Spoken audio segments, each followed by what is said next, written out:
So in assumption questions, we typically want an answer choice that defends our conclusion and uses a piece of negative language to do so.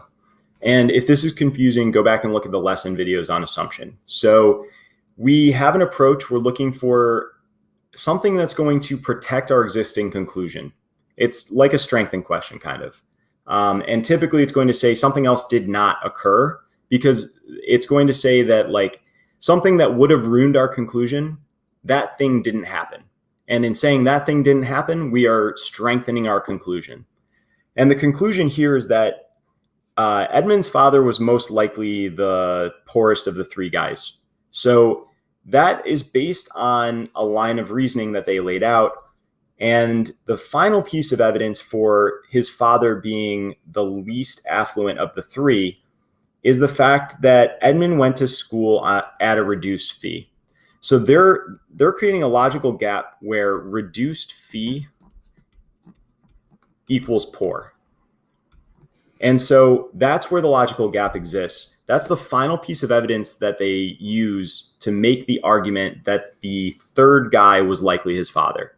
And that is the argument that we're looking to defend here. Now, A through D for me are completely irrelevant. I typically have a harder time like weeding things out and typically have to look for the scope language and stuff, which I started to do in A, but honestly, I just don't think it's in scope.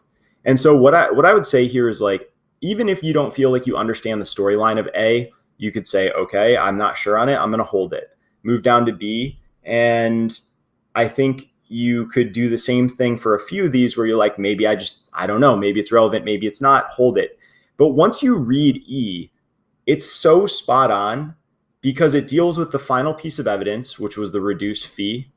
And it says that basically the merchant tailors did not reduce their fee for non-affluent students or for affluent students. They didn't reduce their fee for rich people. And the reason that's awesome is because if they did reduce their fee for rich people too, our argument wouldn't make sense because the final piece of evidence was that his reduced fee led us to believe his father was poor.